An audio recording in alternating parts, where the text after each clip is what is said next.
So we're going to just go live right now and figure it all out, even though I named it the completely wrong stream. Well, not completely wrong chapters, everybody.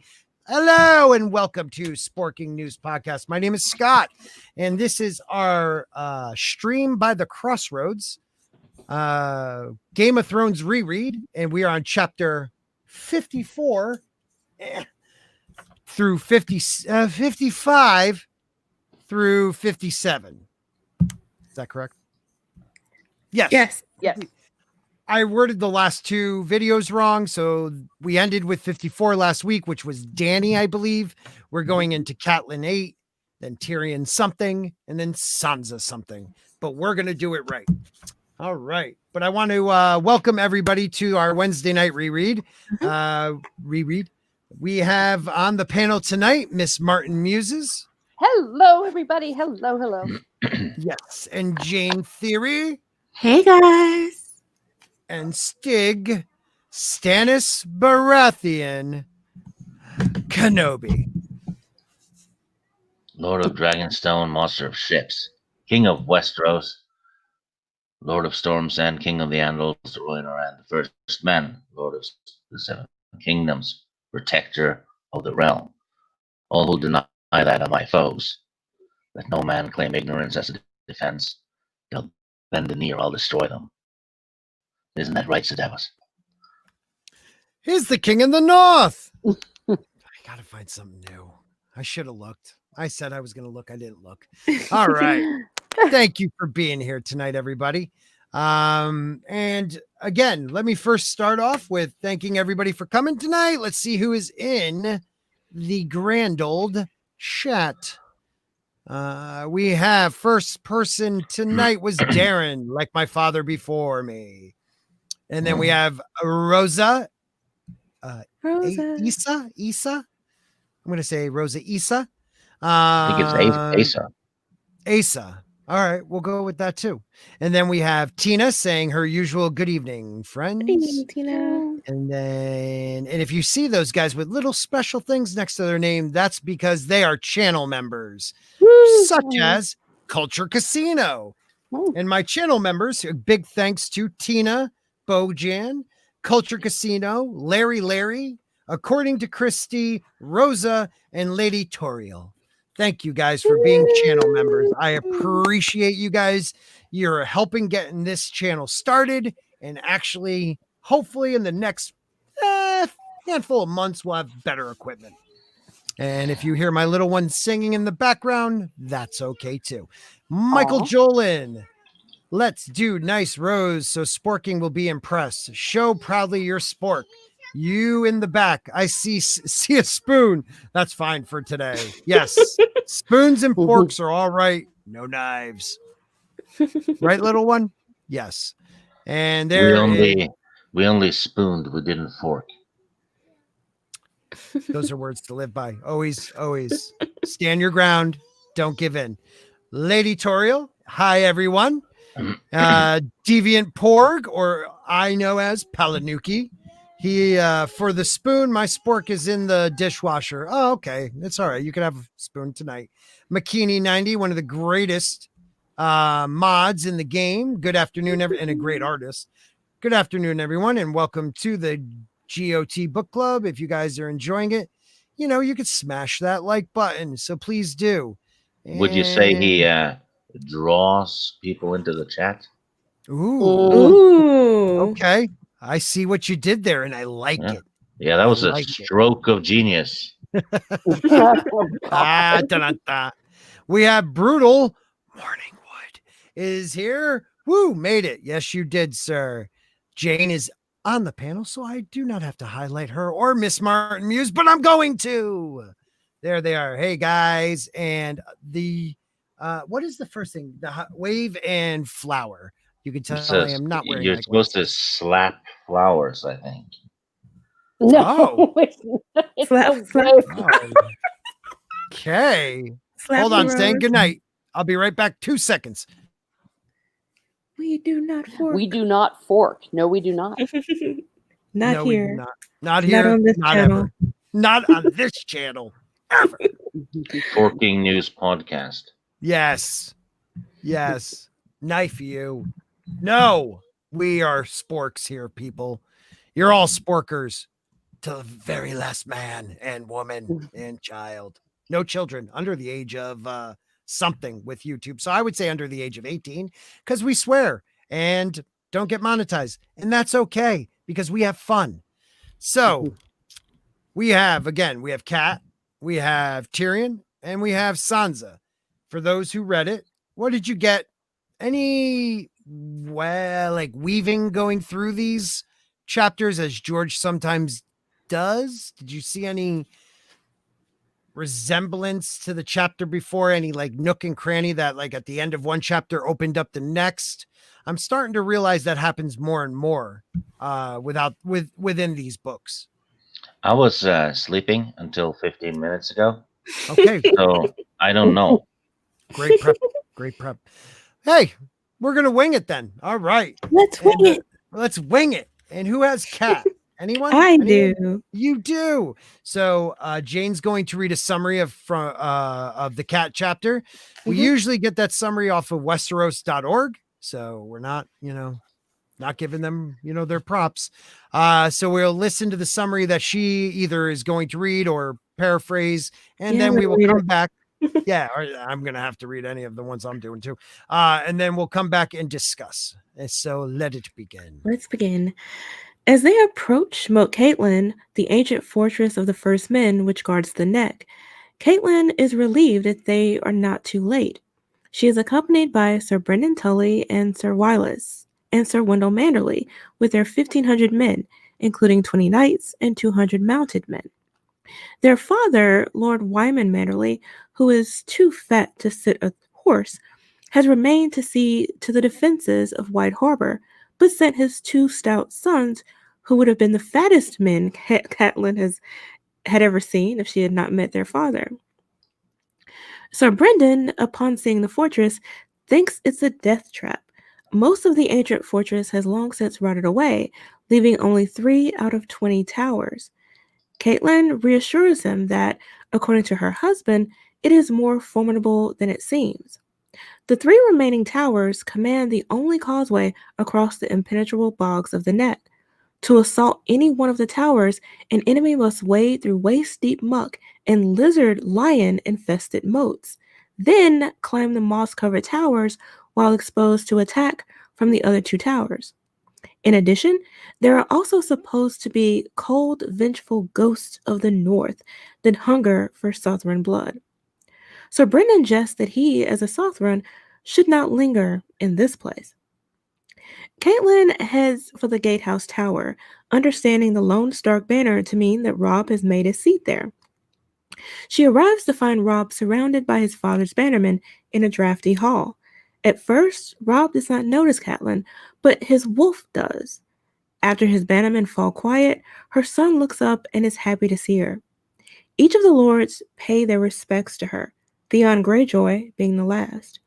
He expresses surprise at Catelyn's presence, so she explains that she learned Robb had called the banners when she came ashore at White Harbor. She then introduces the Manderly brothers and her uncle. When Robb asks, Caitlin explains that she has sent Sir Roderick back to Winterfell to act as Castellan and to assist Maester Luwin in military matters. After some of the lords give Caitlin reassurance that Winterfell is safe, Lord Roose Bolton states that it is rumored she holds Tyrion Lannister, who would be a good hostage. Caitlin admits she lost the dwarf because the gods saw fit to free him with the help of her sister. Speaking of Lysa, Caitlin recalls that before leaving the Eyrie, she attempted to convince her sister to let her take Robert Arryn as a fosterling, but Lysa's rage had been frightening. Caitlin then sends the bannermen and Theon away to speak to Robb alone. Once they are gone, Caitlin notes that her son looks older, especially with his new beard. Caitlin, who is afraid for her son, notes to Robb that he is only 15 and leading a host to war. Robb insists that there was no one else. Caitlin argues that he could have given command to any of the bannermen, or even Theon, although he would not have been her choice. Robb responds that none of them are Starks. Caitlin then reminds Robb that he was fighting with wooden swords less than a year ago. Rob's eyes flare with anger, but he softens and asks if she is sending him back to Winterfell. Catelyn explains that she cannot do such a thing. If she did, the Bannermen would lose respect for him, which would hurt him when he becomes Lord of Winterfell one day. Rob's relief is obvious. Rob asks if Catelyn knows about Lord Eddard's capture, and she says she does. Robert's sudden death and Eddard's fall scared her greatly. Catelyn asks about the girls, and Rob tells her that letters addressed to each of them from Sansa arrived at Winterfell. Rob returns with a crumpled parchment and hands it to her. She reads it with concern, giving way to disbelief, then to anger, and then to fear. She exclaims that it's Cersei's letter, and that they have Sansa hostage and mean to keep her. Rob points out that there is no mention of Arya, and that he was hoping that Catelyn still held Tyrion to exchange for his sisters. Rob then asks about the Knights of the Vale, and is told that Lysa will do nothing. Only one Knight of the Vale will ride to war. The best, Sir Brynden Tully. Rob asks Catelyn what they're going to do with the 18,000 men he does have. Catelyn can tell that Rob is caught in indecision, which will not do. Knowing he is worried about his father and sisters, Catelyn explains to her son that if he goes to King's Landing to bend the knee, he will never be allowed to leave. And if he retreats to Winterfell, his lords will lose respect for him. In either case, Cersei can then do as she likes to her captives without fear. Their only hope is that Rob can defeat the Lannisters in the field. Cersei cannot harm her captives because she will need them as hostages if things go against her. However, if Rob loses, there's no hope for any of them, and they will suffer the fate of the Targaryen children. There is naught but stone at the heart of Casterly Rock. Rob states that makes it simple. He will not lose. Catelyn then asks about the situation in the Riverlands. Rob informs her that the war has begun. A fortnight past, Sir Jaime Lannister smashed the Tully force led by Lords Vance and Piper at the Golden Tooth and is now advancing on Riverrun. Meanwhile, Lord Tywin Lannister has come up from the south with an even larger army. This army ambushed the party of Lord Beric Dondarrion sent to bring Greg Clegane to justice, killing Raymond Derry and most of the men from Winterfell. Lord Beric may have escaped, but no one knows for sure. Now Lord Tywin is marching north to Harrenhal, burning as he goes. The news is worse than Catelyn imagined. She asks Rob if he plans to await Lord Tywin's army at Moat Cailin, but Rob says that no one thinks that Tywin would be stupid enough to come that far. Instead, he will take the castles of the Riverlords one by one. Rob believes that they should march south to meet him. Catelyn questions the idea of leaving their strong position at Moat Cailin, fearing their son has no chance against seasoned battle commanders like Tywin and Jaime Lannister. Rob explains that his supplies are running low and that an army the size of his cannot live off this land forever. Now that Lord Manderley's force has arrived, they need to march. Catelyn realizes the truth in what Rob says, remembering that Rob is not a standing army, but a levy of fishermen and farmers that will not stay cohesive if left idle. Declaring that marching is well and good, Catelyn asks Rob where he plans on marching to. Again, Rob is uncertain. The Greyjohn believes they should take the battle to Lord Tywin, while others think they should join with Sir Edmure Tully to defend Riverrun. Catelyn tells her son that since he appointed himself battle commander, he must decide. He cannot appear indecisive in front of his lords. Catelyn asks Rob again what he intends to do. He declares that both plans have their merits, but he does not think a commander as experienced as Lord Tywin will be easily surprised, and his forces are too strong to defeat easily. Rob decides to have his infantry continue down the King's Road, but to send his horse across the Green Fork and then south to relieve Riverrun. This will put the river between his two forces, but also between Tywin and Jaime. However, the only available crossing of the Green Fork is at the Twins, which is controlled by House Frey. Although a bannerman to House Tully, Lord Walder Frey has never been the most loyal. All Catelyn can think of is that the late Lord Frey failed to arrive at the Battle of the Trident until after the battle was done. She tells Rob that her father has never trusted Lord Balder and that he should not either. Catelyn, impressed by Rob's plan, asks who will command each force. Rob informs her of his plan to lead the mounted force to Riverrun himself, while command of his main army of foot soldiers moving south to intercept Lord Tywin will be given to the Great John. In an attempt to show Robb his error, Catelyn points out that his father considered the Great John one of his most fearless men, but that his father is not fearless. He is brave, but that is different. Robb reconsiders and decides he needs a man of caution and cold cunning to lead the main force. Robb realizes that he should put Roose Bolton, whose cold cunning scares even him, in command. Hopefully, Bolton will scare Lord Tywin as well. Robb states that he wants Catelyn to return to Winterfell. She insists that her father is dying and her brother is surrounded by foes. Her place is with them at Riverrun. Oh, Cat, doing so well for so long in that one. You know, so well. And then let's just not give it to Great John. Let's give it to Roose Bolton. Okay. Yeah, brilliant. Yeah, brilliant. Well, She's a brilliant to- tactician. To be fair, the Great John doesn't seem like a brilliant tactician, though. Not at all. Not at all. And I understand where she's coming from. It is funny that Robb is frightened of him. I thought he said this in the last chapter, but it's this chapter. I wonder if that fear is coming from what the wolf is sensing. I wonder that too. Because Ooh. he would have no particular reason to be frightened of him, right? They're supposed to be better men. Yeah, but They he has are, that, but yeah. Go he ahead. has that look about him and the mannerism, and they have a flayed man on their sigil. Yeah, he's very vampire-y, you know, like he gives off a vibe. So I can understand that, but I don't doubt that Grey Wind had something in here. You know, Cat walks in, wants to run up and hug her son, knows she can't.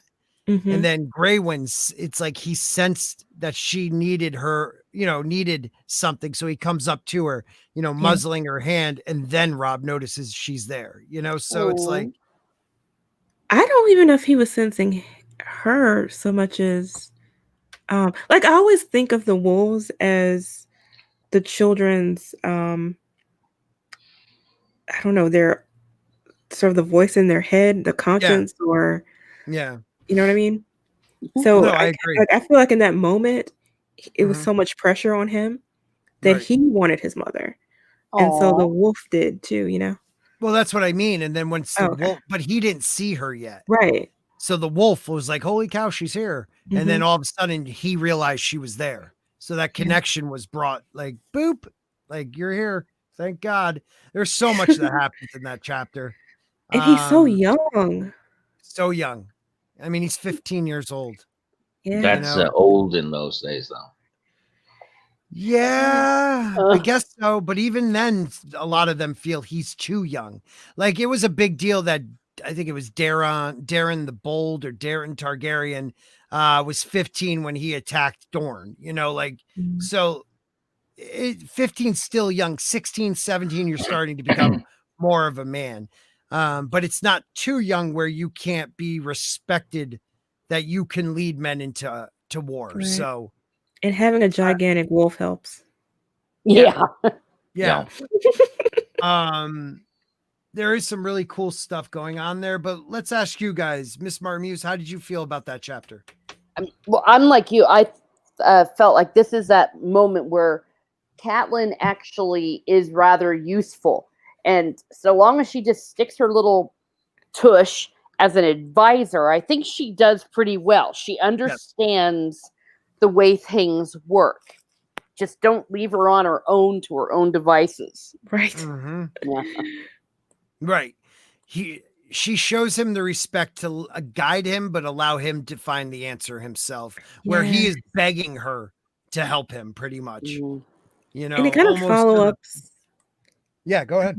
It follows up the last discussion they had a couple chapters ago, where he wanted an answer from her, and she was just sort of letting him know, you have to make these decisions now. Yep. But like you said, giving him options or helping him find options, but letting him know ultimately it has to be his decision. Right. I do like that they're pretty much in the reach, or excuse me, in the neck. And they talk about the different towers, and one of the towers they talk about is the Tower of the Children, I believe it's called.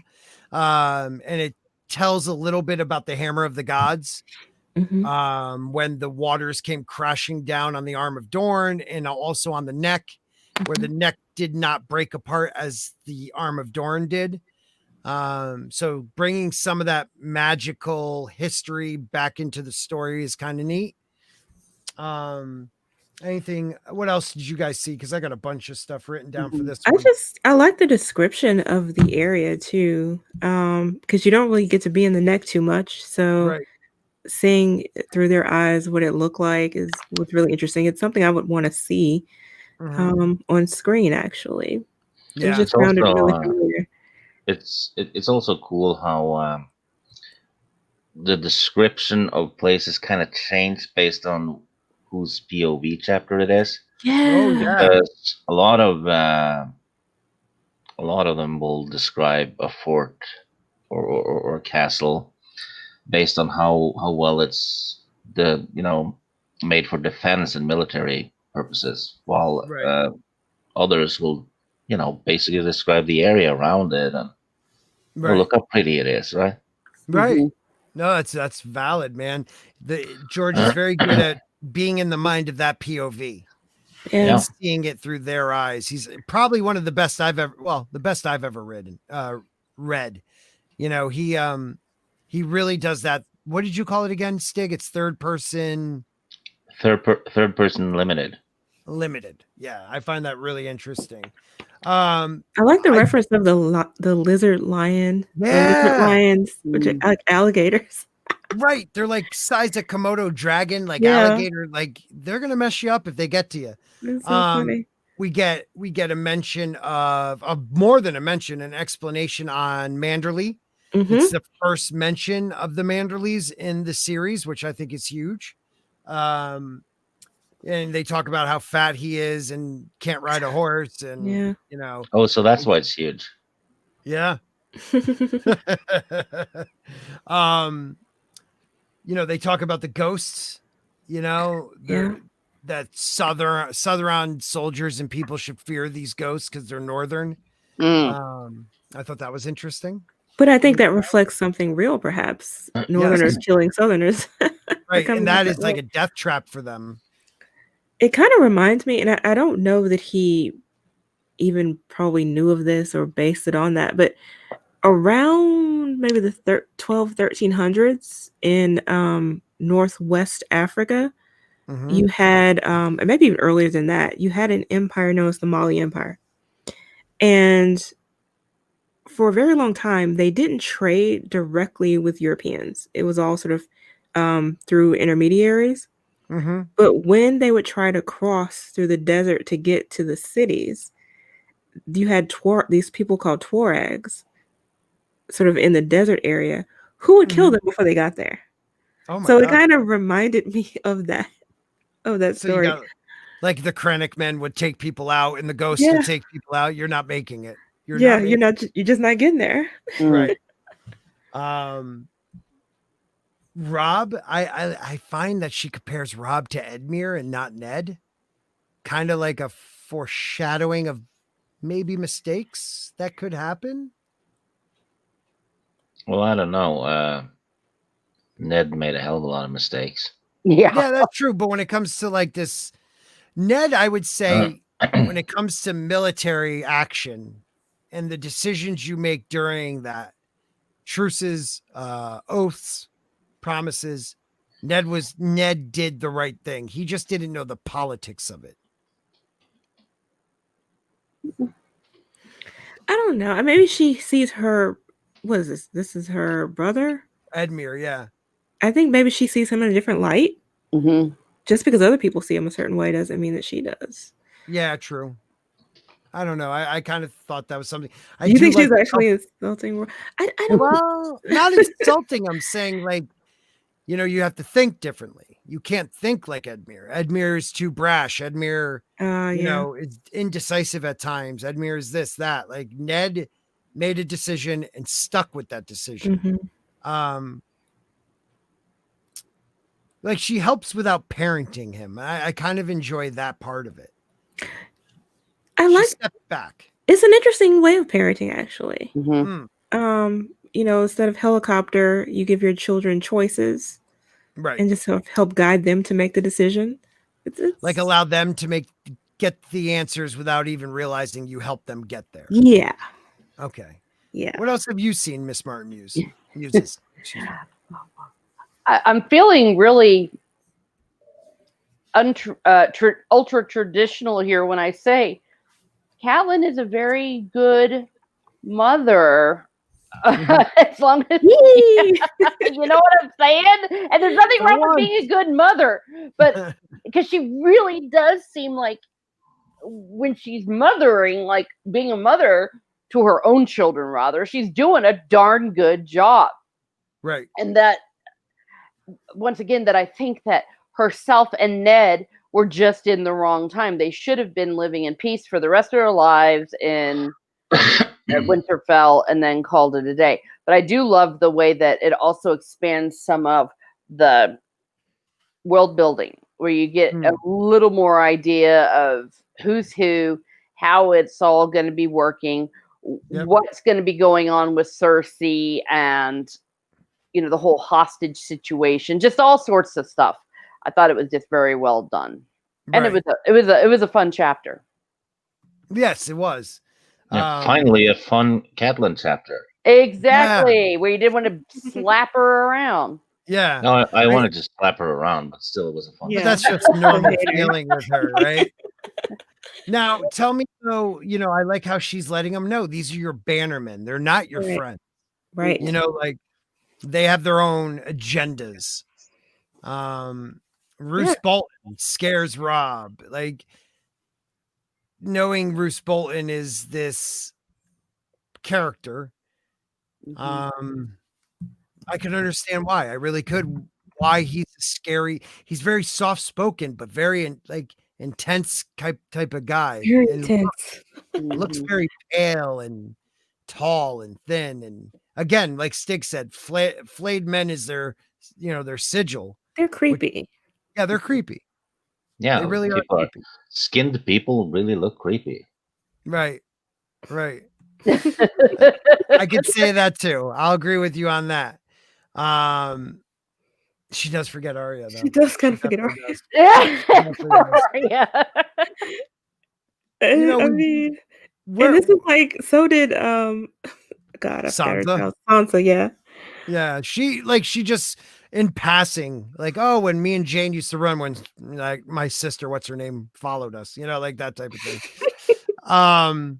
One thing I found is like you're in the neck, you're in one of the last castles really before the neck ends, I guess, in a way.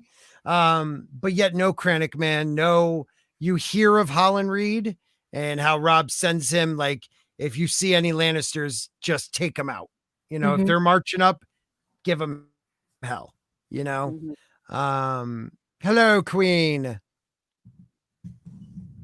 That was my hello, Queen. There's just some interesting stuff going on here. I do like they say that in the heart of Casterly Rock, they say the heart of Casterly Rock is stone. Foreshadowing. There was another one you said, also foreshadowing, with Catelyn. I don't know. There was some really neat stuff going on in this one. I like that's right. I like the whole walkthrough of the different battle plans. That was just interesting too, because you don't often get that in these novels. It just sort of you go straight into the war, into the battle, into the fighting, and here you get to see the setup for that. Right. Yeah. I Stig, what were you going to say before I answer that? Yeah. This is also one of those chapters where they where all the pieces are being placed here and there. It's a very exposition kind of chapter as well. Yes. This guy has an army there. This guy has an army there. Right. Beric seems to have gotten messed up. Right. Oh yeah, you find out about Beric and those guys, how they got ambushed. That was really quick as well. Right. Yeah. They had just left King's Landing and then bam. Yeah. Bam, they're nailed. And you find out, like, Tywin's on the march, and Tywin's a scary guy. Mhm. And I want to go back to what you said, Jayne. Like you hear, Great John thinks we should do this. Somebody thinks we should do that. Well, what do you think? And he comes up with a plan that uses both theirs. Mhm. So he's using deception. He's using, outflanking. He's using dividing their army, Right. even though he has to divide his army. Oh, Using smart. right. And he's using one group as pretty much bait, which would Ned have done that? Would Ned have split his forces on knowing that this group of men may die to capture and capture, go against Jaime's forces and also liberate River Run to help them out. But by doing that, you have to trick Tywin to not don't think Ned commit would his do that. troops. No. Robert would, I think. But I don't think Ned would. Right. His namesake. That's kind of Mhm. interesting. His namesake would. I agree. And I do find that interesting that Rob takes more of a Robert approach, and he's also going to lead the cavalry, the Mhm. horse, I'm going to lead them, so I have to put somebody else in charge of the other ones. And it is good. I mean, Kat doesn't know. She just knows you need someone with a little bit of, a tempered approach to it. Great John would just like guns blazing. Mhm. So Bruce Bolton, and maybe that'll have an effect on the futures to come. I don't know. He's such a good commander, though. He is. He knows his stuff. He knows his stuff. I mean, he is a great commander, and he makes decisions for House Bolton while he's doing it. And we will see that in the future. What else? Anything else I had? I think it's important that we learned about Manderley. We also got the Children of the Forest again. As legend, what they talked about. And Jayne, you're right. I did like seeing, like, I now know kind of what a part of the neck looks like. Mhm. And that's kind of important in a world that has so many different ecosystems throughout Right. Westeros. So that was pretty cool. Anything else, guys? Tommy is in the chat. Tommy. Oh, of course, Tommy. Hello, Tommy. Hello. And we do have, wait a minute, did he change his name? I got to make sure I got it right this time, because I swear I saw a change of name. Yes, Fat Steven Seagal beats up Alex Kurtzman now. You know? He's everywhere, Fat Steven Seagal. Oh my gosh, those are long names. Yeah, well, he does not mess. He does not mess around. It took him a few months to beat up the other guy, though. He did. He took his time. I don't know if it took a few months or it took his time. Just wanted to stop in and show support. Love you. Have a great stream. Thank you very much. Love that picture. Yeah. I do too. That dude Ords wasn't in it. Tell Ords I love him, and he better show up Saturday night. He's invited. Hopefully I'll have room, because people just show up. I don't even know how it happens. So shall we go on to the next one, or does anybody have anything else? The only last thing I would note is it's interesting that the Manderleys are so fat.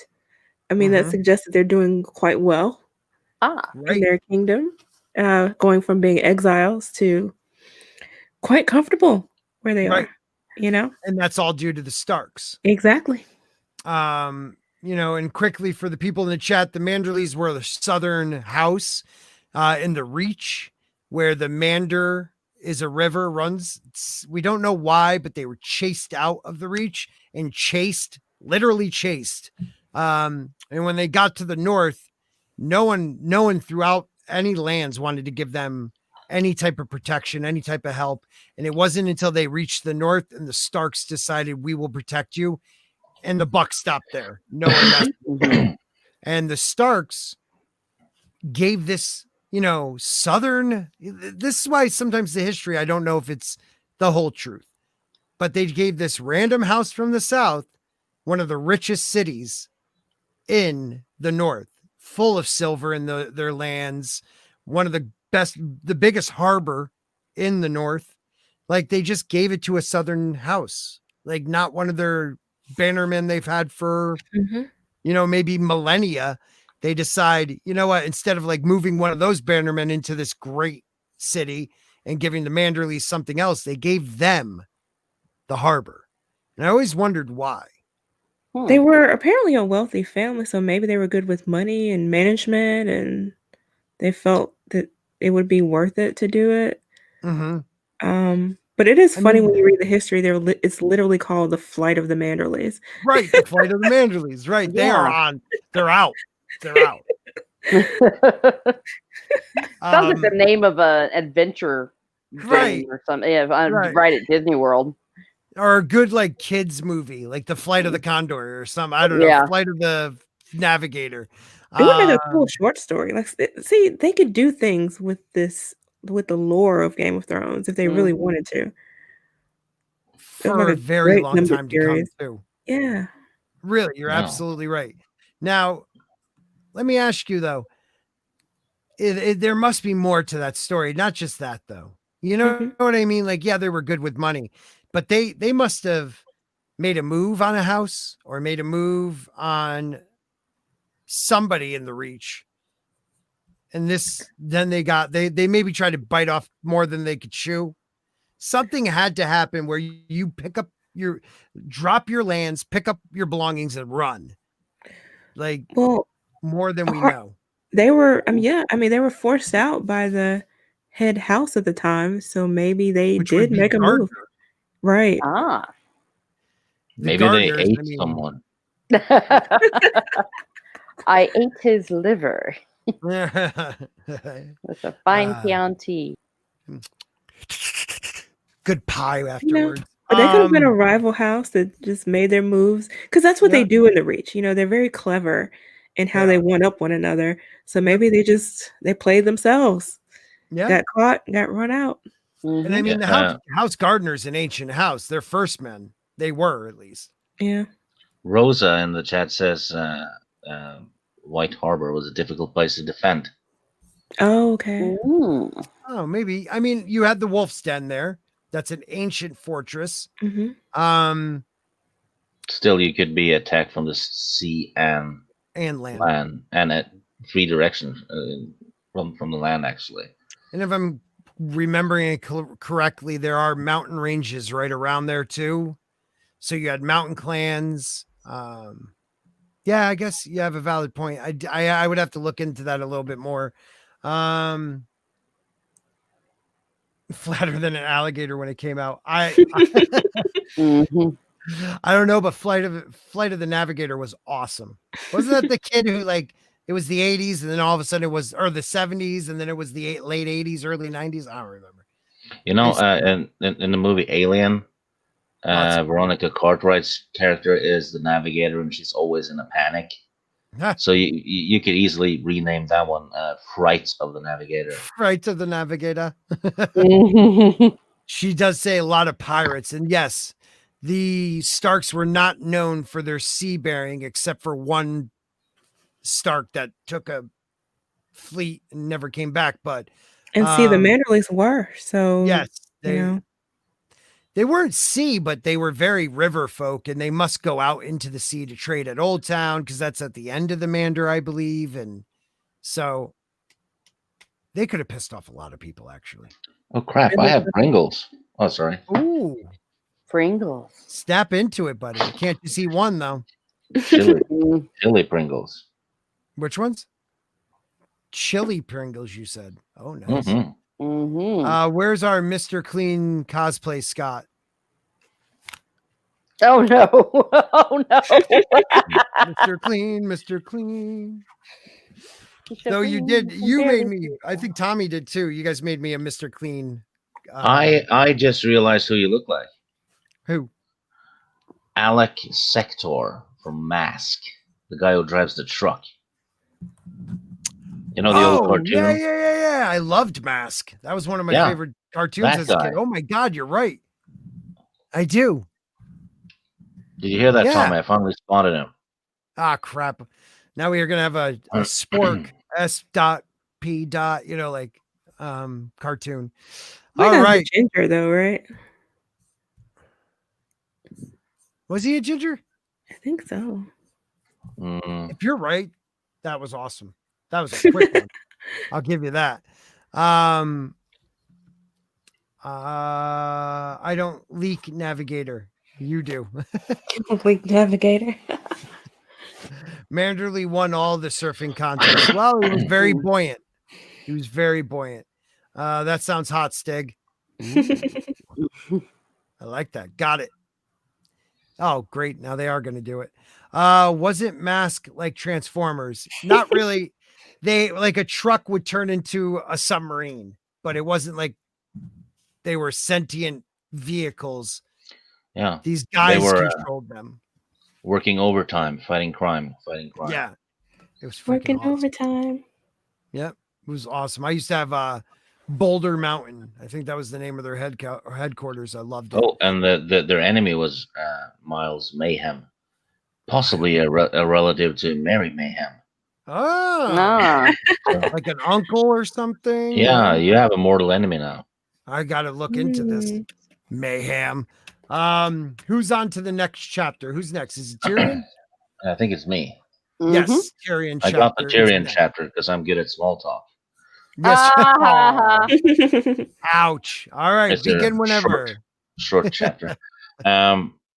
Chella of the Black Ears is the one who locates Tywin's army, which she deduces to be 20,000 men. Tyrion has gathered a force of 300 mountain clansmen, and Gunthor, son of Gurn, is collecting more.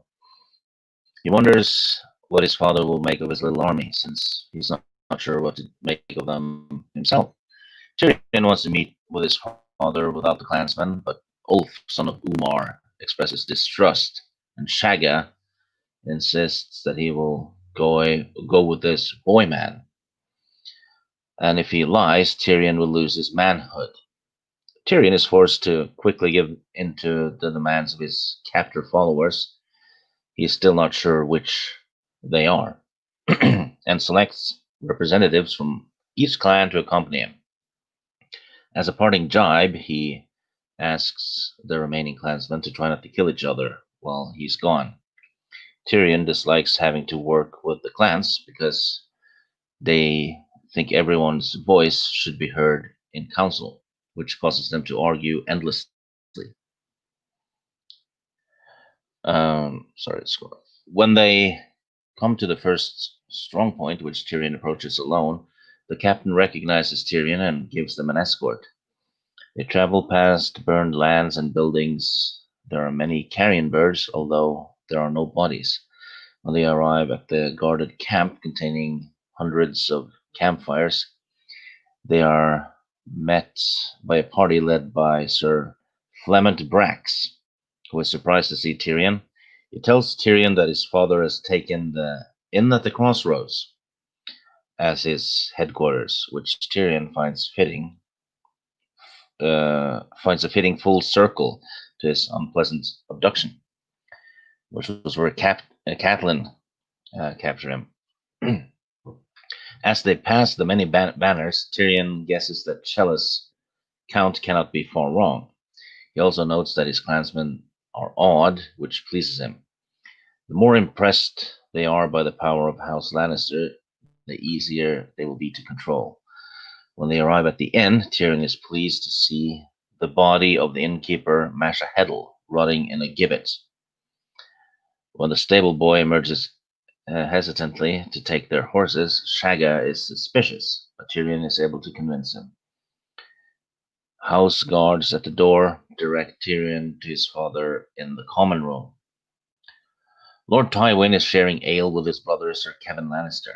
Kevan sees Tyrion first and expresses surprise, but Tywin only remarks that the rumors of his demise were unfounded. Tyrion tells his father that he's sorry to disappoint him, feeling uncomfortable with the deformities under his father's gaze. He quickly covers his discomfort with a quip that he's thankful they had started the war for his sake. His father takes the opportunity to chastise Tyrion for going meekly with a woman. His brother Jaime would not have gone without a fight. Tyrion replies that Jaime is also taller. Lord Tywin then explains that Lannister honor demanded they go to war after Tyrion was captured. Tyrion asks them how that war is going. His father explains that Jaime has been covering himself in glory, smashing the forces of Lords Piper and Vance at the Golden Tooth, and pushing on to defeat the main Tully forces outside Riverrun and capture Edmure Tully. Lord Blackwood has fallen back to hold Riverrun against Jaime, but the other river lords have dispersed their own lands. Many of these lords have now fallen one by one to Tywin's army, leaving only the Freys and Mallisters to oppose them. Lord Tywin is not concerned. He knows that Walder Frey will not bestir himself until the winner is clear, and Jason Mallister lacks the strength to stand alone. The only real threat is the Starks. Is that the Starks or Arryns will interfere. Tyrion tells them they need not worry about the Arryns, but the Starks are another matter. He's informed of Eddard Stark's arrest and that Robb Stark has called the Stark banners. Tywin remains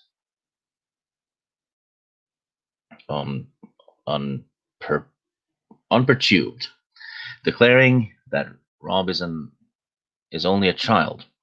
When Tyrion questions how Cersei has convinced King Robert to imprison his dear friend Ned, he learns that the king is dead and Joffrey now reigns. Tyrion immediately understands that his sister is the true ruler and knows that things will be very different.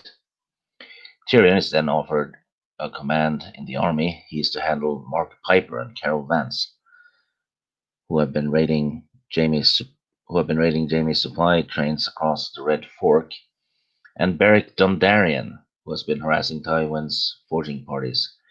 Tyrion is not impressed with this command of perhaps 20 men, so he reveals to his father he has a promise to keep: weapons and armor for 3,000 clansmen and wagons to carry them. Then the door opens with a crash as the captain of the guard flies across the room. Shagga stamps in, followed by the other clansmen. Lord Tywin coolly asks who they are, and Tyrion explains that they followed him and he wants to keep them. The clansman insists that free men have the right to sit on war councils. Once Tyrion has introduced the clansman, he introduces his father, complete with all his titles. Lord Tywin claims that even in the Westerlands, they have heard of the prowess of the mountain clans, and asks what brings them here. The reply is horses, silk, and steel. It is then that the news arrives that Robb Stark's host is coming down the King's Road. Lord Tywin is pleased that he will be given such an easy chance to defeat House Stark, so he can turn his attention towards Stannis Baratheon. He gives orders that Sir Adam Marbrand fall back to draw the Northerners further south, harassing them along the way. After ordering the army assembled, Tywin compliments the clansmen's fearless reputation and promises that if they fight for him, he will provide them with all that Tyrion promised them and more. The clansmen insist that they are being promised what is already owed. Tywin quickly covers by claiming that his words were a courtesy and that his boldest knights fear to face the Northerners. Timett takes the bait and declares that the burned men fear nothing. With the burned men agreeing, all the other clans agree, but only if Tyrion accompanies them into battle until the promises he made are honored. The end. Tyrion, you got yourself in a position, buddy. You got yourself in a position. And let me say, Robo-Stig wasn't bad there at the very beginning. There was a bit of Robo-Stig. So now I know what it sounds like. Finally. So, Jayne, what did you get out of that one? Well, I mean, it's interesting. Tyrion's well, let me back up a little bit. I like how, as everything is being explained to him bit by bit, how he's formulating exactly what this means for Westeros and for him and for his family. And you can just see the more he learns, the more dire he knows the situation is. Right. Yeah, he Like, oh shit. yeah, exactly. The minute he finds out Robert's dead too, he's like, oh shit, she's in charge. Great. We do find out, we get more information. So Rob told us in the last chapter they have 18,000 men. We find out in this chapter Tywin has 20,000 men. So it is kind of smart that Rob is splitting his army and making the 20,000 of Tywin's stay where they are. And Tywin's going to feed into that bait because he's just a boy. He underestimates who he's going up against. And I find that interesting. That was so interesting because you don't, like, why would he think? I guess because of his age, but Tywin seems to always be ready, right? Right. This chapter technically takes place before the previous one too, because in this chapter we know that Beric Dondarrion is up and about. Oh, in the previous one, we're told that he's gotten smashed. Dude, I didn't even realize that until you just said that. Holy crap. You're absolutely right. I know, I'm always right. You are. And those chips sound delicious. Well, in the previous, I mean, sometimes what we hear isn't always accurate. She's got a point. Maybe Tywin doesn't realize he's been smashed. Maybe they heard false news about him being smashed, even though we find out that he's been smashed. That is interesting, though. I have to say, for once, the show entrance of Tywin is better than the book entrance. Just the entrance. Yeah. You know, we meet Tywin in the show skinning a stag, which, you know, come on, symbolism here. Very manly too. Yeah. I mean, he's real. I think that was a real stag. It had to be, like, the way he was skinning that thing. It was pretty dope. It was real. Charles Dance didn't have that much time to practice either. Really? So, yeah. So he winged it, I believe, and he apparently did it right. He looked like he'd been doing it all his life. Yeah. I mean, he ripped that thing apart, like skinning it perfectly. That's interesting. I didn't know that. That man is frighteningly talented. Right? No. It's really staggering, isn't it? And I do like how he did sign the petition to get this 8th season redone. That's so funny. Good for him. That's balls. Even though he's probably just pissed he didn't have a job anymore. I like that it's at the end of the Crossroads. That is such a central location for many things happening in this book. Yeah. Very symbolic. Right. And future book. Very, very. It's at the Crossroads. What's going to happen at these Crossroads? Right, Teresa? Is that what you meant by that? Yeah. Well, yeah. It seems like, at these Crossroads, it seems like everything is always happening. Decisions made that can't be taken back. Looking at you, Catelyn. Yeah. Looking at her. She made a decision that changed Westeros forever. Bitch. She sucks. She really does suck. What else did you get? Anything else from this, Teresa, reading this chapter? Well, you kind of said a little bit of what I was going to go into is the first appearance of the himself, Tyrion.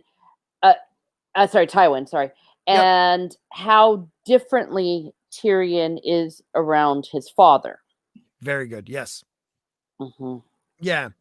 Very self-conscious, correct? And very insecure, if you will.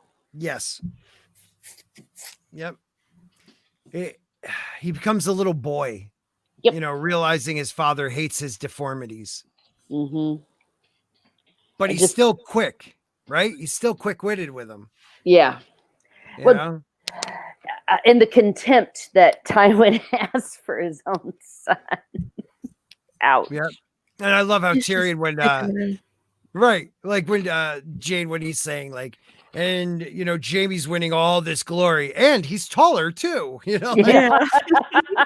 Just had to throw that in. Oh man. I just love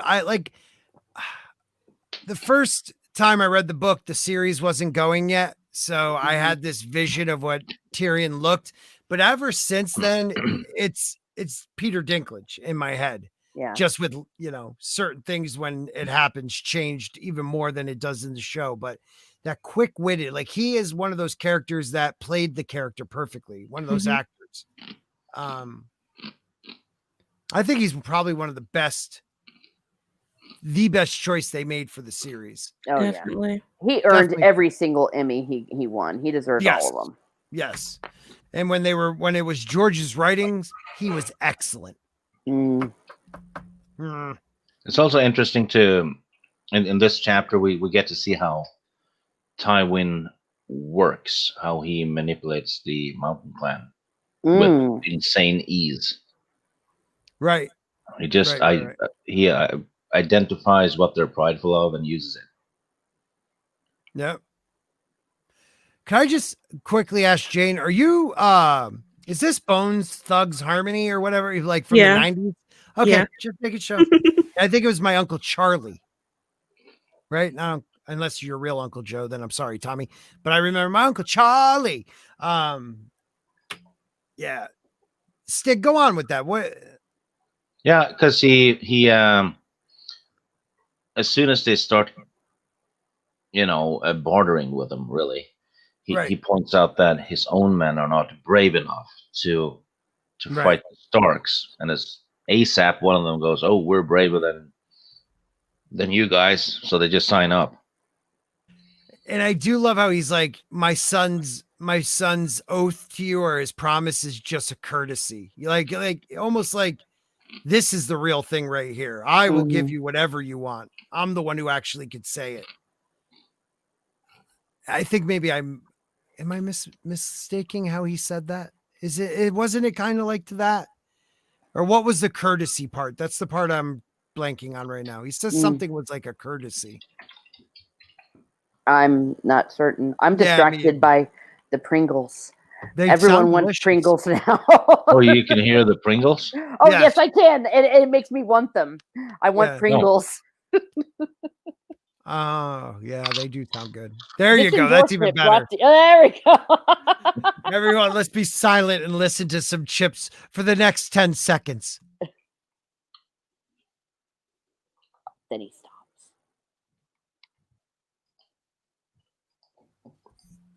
You could have really crunched one good there. You could have. Oh, I was supposed to crunch one. Yeah, you're supposed to crunch one. Let's hear it. Ready? Okay, ready? Hang on. And go.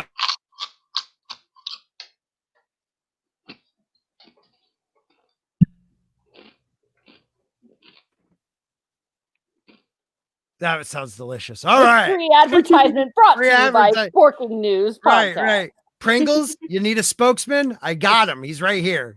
Just do it. It's actually called it's a limited edition thing. It's called Pringles. Ooh. It has a soccer ball on it, and Pringles. It says sweet chili kicker flavor. Oh, are you serious? Is it a thing in Europe, or that has to be an European That's Pringle? Awesome. It's a European Pringle. And you can win football prizes every 90 minutes. Oh, well, I didn't win shit. For all us Americans, he means soccer. All right. No, I mean football. Yeah. That came before American football, where they don't even kick that much. All right. It was the words he said were a courtesy. The words were a courtesy. Yeah. Okay. So the next chapter is the Sansa chapter. Mm-hmm. All right. And is that you, Teresa, or do I need to read that? Yes, sir, it is. And Sansa actually doesn't suck too much in this one, but I don't want to get ahead of myself. But all right. Yeah. Oh, that's one thing real quick, we never even brought up in the cat chapter, how she brought up that this was not Sansa. Right. Sansa did not write this. Crap, I can't believe we forgot that part. So she reads the letter and realizes right away, even though you could tell Rob thinks it was his sister that wrote it. Mm-hmm. Right? That no, this was Cersei and your sister's in danger. Yeah. Wow. That was pretty interesting. And that she's now a hostage. Right. And that we will all die if you fail. Yeah. And that a lot of it was a veiled threat because she understood Cersei's language. Right. In the, oh, I'm doing well, no one's hurt me, and that was actually a veiled threat. Right. And it is. Okay. Go ahead, please. No, you I was probably going to say, it's interesting how both Rob and Ned don't get this level of politics. Should have just sent Cat from the beginning. Let her be the hand. Yeah. Literally, he should have brought the whole family. Left, told Benjen to come down and be the damn Stark in Winterfell, because I'm telling you, she would have countered all this stuff. Yeah. And right. But I do like how she pretty much tells him, if you go back, you're Bannerman, you're done. If you go forward and lose, we're done. If you go bend the knee, we're done. And you're done because you're never coming back. Never coming back. And what happened to Ned's, father and brother when they went south to, one to confront Rhaegar, one in, the king's words to come and because your son, you have to come and speak for your son. No one comes home, so she knows what she's talking about. So that was important. I'm glad I thought of it. Yeah. All right. Well Anytime done. you're ready, Teresa. Thank you very much. Okay, so we are dealing with Sansa, chapter 57. Sansa attends King Joffrey's first court session. As a reward for being good and promising not to leave the Red Keep, Sansa has been granted freedom of the castle by Queen Cersei. However, even Sansa realizes that it is an empty honor, since she cannot get past the guards in any case, and has nowhere to go if she did. In addition, the Queen has attached an honor guard to accompany Sansa everywhere. The throne room has been stripped of all the hunting tapestry that King Robert loves so well. Sansa also notes that there are no small folk, and only perhaps 20 of the 100 lords accustomed to wait on King Robert. Sansa wonders where the others have all gone. As she passes among them, many of the men pretend not to know her, and none will meet her eyes. Joffrey and Cersei are announced by a herald and enter escorted by members of the Kingsguard. Once he is seated on the Iron Throne, Joffrey declares that it is a king's duty to punish the disloyal and reward the faithful, and asks Grand Maester Pycelle to read his royal decrees. The list of those that must present themselves to swear fealty goes on for a long time. Finally, near the end, the name of Sansa's own family are called, even down to Arya and Rickon. Oh, little Rickon. The naming of Arya suggests to Sansa that her sister must have escaped and be safe in Winterfell. It is then announced that the king's grandfather, Lord Tywin Lannister, is to take up the office of Hand of the King in place of the traitor Eddard Stark. It is also decreed that Cersei Lannister, as Queen Regent, be seated on the small council in place of Stannis Baratheon, and that Janos Slynt, commander of the City Watch of King's Landing, be raised to the rank of Lord and granted the ancient seat of Harrenhal, as well as a seat on the small council. Janos Slynt then enters the hall, displaying his new lordly sigil, to take his seat at the council table. The elevation of Slynt, a butcher's son, to the lordship of Harrenhal visibly angers many of the knights and lords present. Finally, Pycelle reads a decree that, in these times of turmoil, the council considers the safety of King Joffrey to be of paramount importance. Queen Cersei stands and calls forth Sir Barristan Selmy. She proceeds to thank the old knight for his many years of service in the King's Guard, but declares that the time has come for him to set aside his burden. Sir Barristan is confused until the newly made Lord Slint explains bluntly that he is being relieved as Lord Commander of the King's Guard. Sir Barristan is plainly stunned and protests that only death may relieve a King's Guard of his sacred trust. Cersei asks whose death, his or the King's. Joffrey goes even further, accusing Sir Barristan of letting his father die and declaring him too old to protect anyone. Sir Barristan reminds him that he has long ago forsaken his ancestral lands and keep and a wife-to-be in order to serve in the King's Guard. He goes on to recount his history as a member of the King's Guard, protecting and serving 3 kings. Littlefinger notes that all 3 of these kings are dead. Then Cersei reiterates that Sir Barristan's time is done, because Joffrey needs young and strong men around, and that Sir Jaime Lannister will succeed him as Lord Commander. Sir Barristan is outraged that a man who killed the king he swore to protect should be made the Lord Commander.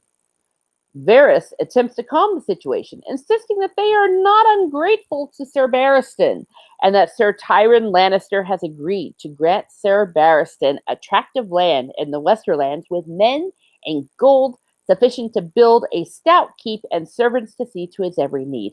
Sir Barristan venomously describes such a gift as a hall to die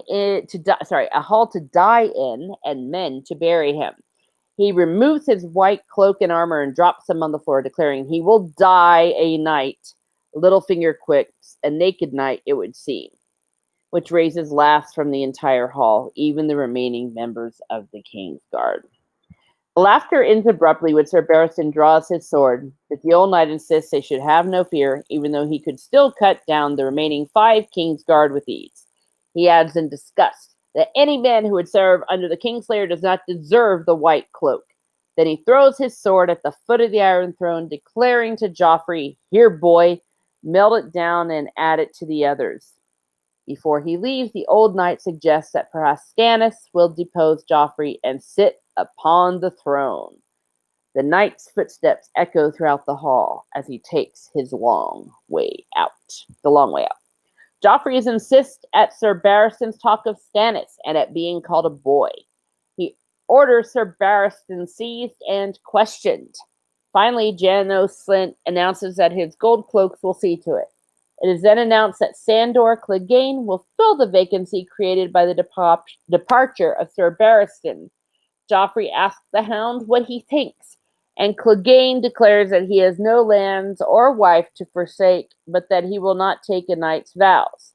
Sir Boros Blount of the King's Guard protests that the members of the King's Guard have always been anointed knights, but is quickly rebuffed. The time has finally come for Sansa. When she hears the herald ask for any further business, she nervously comes forward, thinking that she must be as strong as her lady mother. She calls out, and Joffrey, seeing her, tells her to come forward, which emboldens her. She begs mercy for her father.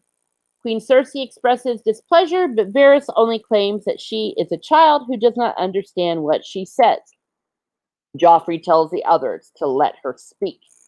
The small council questions her about her father's treason, and Sansa knows better than to deny it.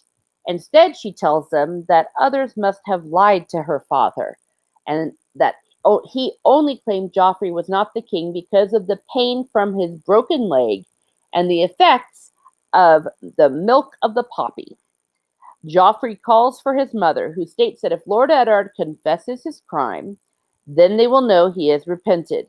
Sansa prays that her Joffrey be as kind and noble as she believes he is.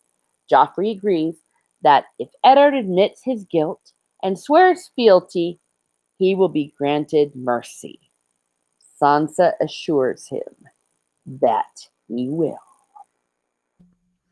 Bam, bam, bam. Dun, dun, dun, the plot thickens. This was a great chapter. Yeah, go into it. Yeah, well, Sir Barristan.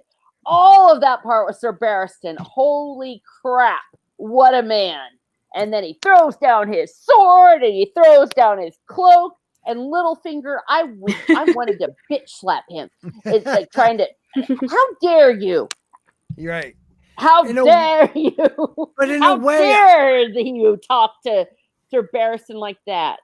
See, I took it as also, if you want to look at it that way, I do look at it that way. But I also felt like he was trying to belittle what he's saying because he realizes that he could be killed for everything he's saying right there and then. Yeah. So he kept making it a joke because I don't Lighten know the mood. Right. I lighten the mood, something to that effect. I always felt like reading that Littlefinger had plans for him. Oh, I don't know if it ever turned out that way, but But I you always also wondered. I think you're right too, because the Kingsguard also left. Mm-hmm. Like, and these were people he would have known. Like all of the knights and soldiers in the room would have been people who knew and respected him. Right. Yeah. And this is happening, and they would do something like that, I think, to keep him alive. Or sucking up. Right. That too. Yeah. I mean, me reading it, I felt like they were humiliating him. Yeah, they were. I get that too. It actually mirrors what happened when the Mad King burned Ned's father and brother, because everyone in that room disagreed with it, but nobody said anything. Right. Barristan is one of the most honored knights the kingdom has ever known. And what they did to him was one of the worst disrespectful things. Like, he took an oath for life. He had, like he said, I have no lands, I have no wife, I have no children. What do you expect from me now? And pulling out his sword, I wanted to see if he could take them all, because I believe he could. Oh, I think he could have. Yeah. He really could have. Yeah, he's badass. Same what they did to him on the show. I mean, on the show, you can actually remove all his scenes and it won't affect the story at all. Yeah. At all. Well, yeah, exactly. At all. Even though he has such big plots in the show or in the books. Yeah. Well, I thought the actor did this scene superbly, because yes, he did. As I was reading this, I just couldn't help but see him deliver these lines. Yes, man, that was epic. But like Tina's saying here, D&D didn't give him the storyline he deserved, because there's so much more he gets involved with as time goes on. But the Stannis actor said in an interview that season 5 read like a 70s porno. He said it in an interview, flat out. Oh, that's hilarious. Well, he was pissed how his character got handled, but that's for another show. He was pissed. Yeah, this one thing I found interesting too is, all his father's tapestries are gone. Yeah. There weren't as many people in the hall as there was when Ned came. None of the small folk, less people. You would think people are swearing loyalty, and there's nobody there. Yeah, it's consisting of an echo chamber now. Right. Mm-hmm. Yeah. And no one will say anything. Like I said, everyone is just terrified. Yeah. And think about it too. Like, you have a lot of the heralding would be like Sir blah, blah, blah and sons. Sir blah, blah, blah and sons. Catelyn Stark, Robb Stark, Brandon Stark, Arya Stark. One by every one. Single Stark. Rickon. I mean, the baby better come here to swear fealty. No, I know. That was that chapter, and still Sansa living that dream. Like, still in her head that he loves me. Yeah. My dad's a traitor, but I'm gonna marry the king. Yeah. But I mean, it does show something of her that she has some sort of heart or loyalty to her family, that she asks for mercy for her father. Right. And is smart enough to realize she can't be like, he is not a traitor, Mhm. Yeah. but to try to play, he was, high on drugs. Yeah. He was in pain. People probably try to He use him was while he was lied feeling that. to. He was Yeah. an old guy. Mm-hmm. He doesn't know what he's And then saying. yeah, exactly. Like he was all fucked up. Yeah, that defense never works, by the way. It does. It actually worked for Martin Lawrence, That's What? true. because Did he was laughing about it earlier because he had been high on something, ranting in the streets, Yeah. and he blamed cough medicine or something, and he got away. Yeah. He like took off his pants and everything. Yeah, He was yeah. out of his It mind. was like that wasn't cough medicine. You know? It was something a little stronger than that. Yeah. And then you get Jano Slint, that Ugh. piece of crap. It is like, Ugh. what is it? A golden spear or something is the sigil, and what a loser. Mm-hmm. But he gets Harrenhal. But this should be so embarrassing to the Lannisters, though. Like, how is Tywin allowing this? This isn't what he envisioned, I'm sure. He's not there. Right? Yeah. He's not there. And Cersei thinks she knows everything. Right. And she's smarter than a man. And if only she had man's parts, she would be in control. But you're starting to see her stupidity. Mm-hmm. You're already making enemies giving this guy Harrenhal. Exactly. I mean, an ancient seat, good lands. I don't know. You've ticked off all the nobles. Yep. Every last one of them. I bet you a pile of them has had the utmost respect for Sir Barristan for 50 years. Yeah. Yeah. Just like it, it's like when cancel culture happens to someone who didn't deserve it at all. Mm-hmm. Yes. Mm-hmm. That's pretty much what's happening. Yeah. Right. Yeah. And, he's been a knight since he was like 16. He's been a Kingsguard, even like not much after that. So he's been around for a very long time. You're absolutely right. I wonder why they he didn't give saved him a king. Harrenhal. Right. There's so much going on in this chapter that sets up for more stuff. That has to do with, I think, they want a blind sycophant loyalist to own Harrenhal because of its location. Right, dead center.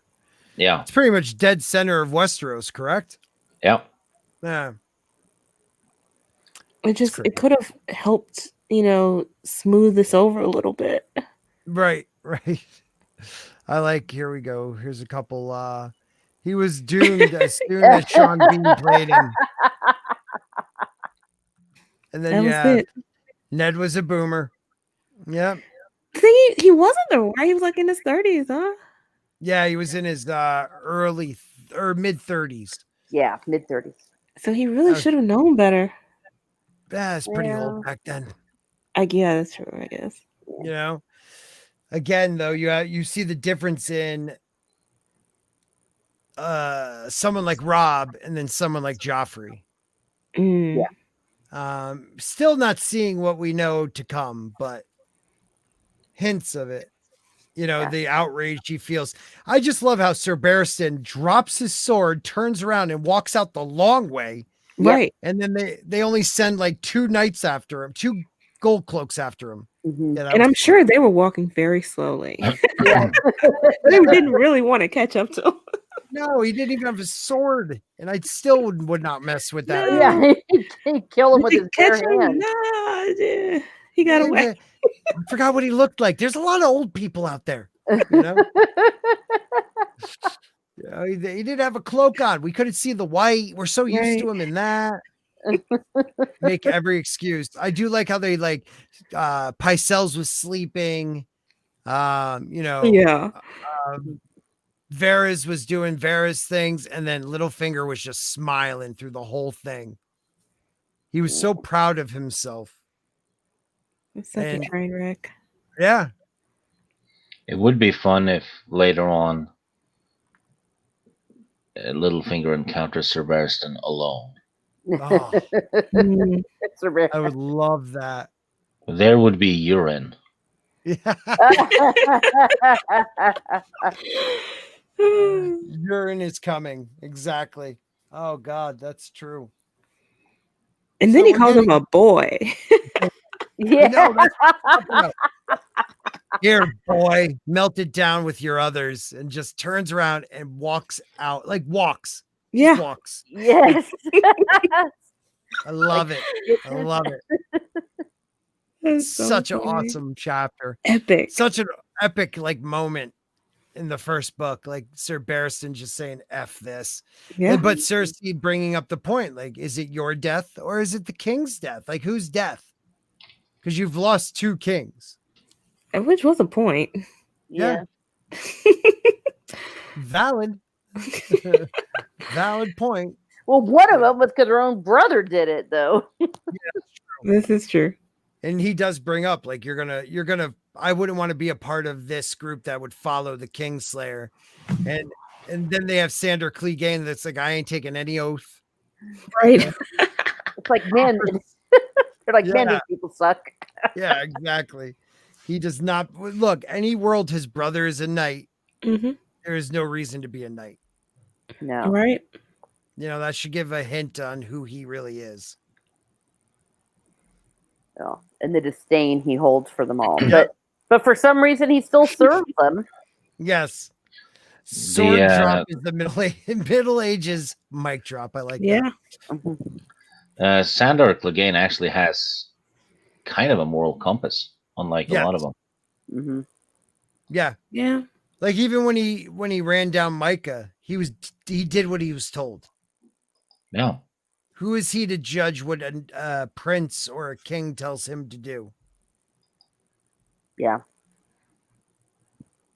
And you mentioned earlier that there weren't very many people in the room.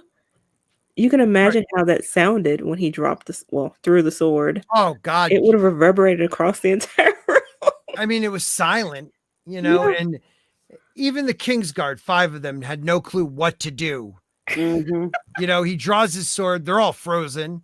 Mm-hmm. I could cut through you all like butter right now. Exactly. It's like, I dare you. I don't even want to waste my freaking time on you people. I'm out. You know, the last of Sir Barristan. Peace out. Yeah. It is a great one. I love it. I love It it. would be interesting to see if he returns later.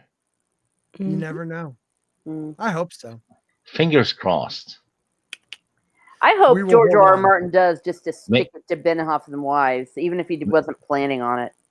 Like, keep him Maybe- alive to the very end. Make him the king of the Seven Kingdoms. Yeah, right. Bring him back. He sits the Iron Throne, and his sword is the one he leans on. What? Uh-huh. Yeah. Maybe he will return before we even know it. Yes. Mm. Yes. But we'll see. We'll you know, in the upcoming chapters, will Ned say he's a traitor? Will Robb make it in time to save his father? Or will he get stopped in the Riverlands? Like there's so much coming up. You know, will Tyrion survive the war now that he has to lead this group of the clansmen? God, I hate saying that. It makes it sound like I gotta say mountain clan men, you know. yeah, I was gonna say it's like, man. Yeah, gotta watch what you say there. We will Oh, see. yeah, I Any had last a words? terrible pun. I'm not going to say it. Yeah, good No, call. please Good don't. call. Let's pull that one together. Let's see what we got. Would recommend the Traitor's Son Cycle series by Miles Cameron to the panel on account of being an awesome and complete fantasy series. Hmm. I'm gonna write that down right now. Trader Son Cycle. Yeah, I'm all for complete fantasy series before Right. from here on out. Thank you very much. I am not going into one anymore without it being done, I think. Mm-hmm. Have you read that one, Stig? Nope. No. So it's a new one even for Stig. Oh yeah, there's plenty I haven't read. Right. Thank you, sir. I will keep that in mind. And thank you for making a live stream. I'm sorry we're going to be ending soon, but for all the non-offending people that don't get offended easily, Saturday stream will be fun. So please, 9:30 p.m. Eastern Standard Time. I just saw that. Any last words on the chapters, guys, before we wrap this one up? That was a quick one for us. Well, I'm just once more hearing that death knell for whom does the bell toll, Ned Stark, it tolls for thee. Death is coming. Yeah. Well, let's see. Plan isn't very bright. She has faith. Yeah. It's not Doesn't helpful. she go to the Sept and to the Godswood in this chapter? Or talks about that she'd been to both? I can't remember. I thought it was this she chapter. Does. Right. And I found it interesting because she holds the 7. She doesn't hold the old gods, but yet for her father, she goes there, being a Stark is something she might actually remember. Mm-hmm. Basically, she's trying everything. Mm-hmm. I am related to Vin Diesel. Because of I love bald hair. I saw it. I didn't avoid. I just saw that. I had to go back up and see what you said. What are you guys do? Oh no, that's more Rocky, but you know it. What? The quarter mile at a time or something. I don't know. I am Groot. All right, guys. Any last words, my friends? It's just really it's this is where everyone is being positioned, and we'll see next how these plans go forward, the effect they'll have on the story. I think there are some good decisions being made and some bad ones. Yeah. Yes. I believe you are correct, Teresa. And we're nearing the end of book 1, I think. Yes. What do we have, like 20 more chapters or less? Yeah, so we should be done in like 2 months. Yeah, something like that. Yeah. Not bad. Not bad for us. Well, it took us half a year. Yeah. Well, I mean, by the time we get up to book 5, maybe 6 will start coming out. I was gonna say, that's when George R. R. Martin says, this time I might almost be done with it in 2 years. Yeah, exactly. Ah, crud. We shall see. I think by this time next year, book 6 will be out or have been announced. I think so too. Yeah, because I don't think he's that far behind. Hola, Latino slant. I did it. Hola. I admire your optimism. Yes, I do too. I hope it's out by then. Yes. I think we'll get it for Christmas. Christmas, you think? This year? That. Yes. Remember, it has, rewrites and editing. Mm-hmm. Yeah, if he had kept his deadline for July, I would have thought it was going to come out at Christmas. Yeah. But maybe we'll get the announcement at Christmas then. Yeah, and also I'm done writing it. Translations too. Mm-hmm. He'll tell us he's done writing it. He's finished writing it. That part's done. Oh no, check Twitter. I am looking right now. I'm trying to find it actually.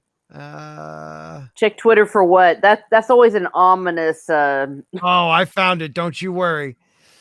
Here we go. Let me share this. I think I saw it. Qu'est-ce que c'est? Let me know if it comes up. That's what she said.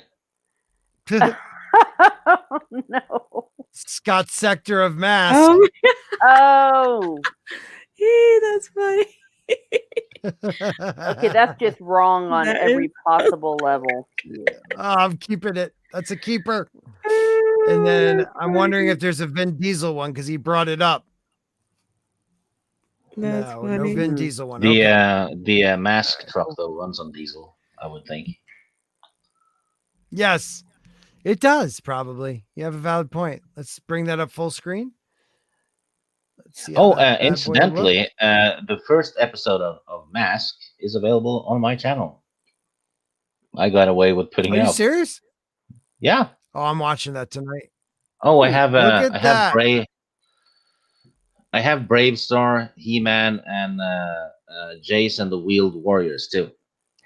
Yeah. It's a sign of the apocalypse. You're making videos like. No, I'm not making them. I just uploaded them just to see what would happen. Oh. And nothing happened. I got away with it. Yeah. It only says I can't make money off it, but yeah. I don't give a shit about making money off of YouTube anyway. Yeah, you don't care.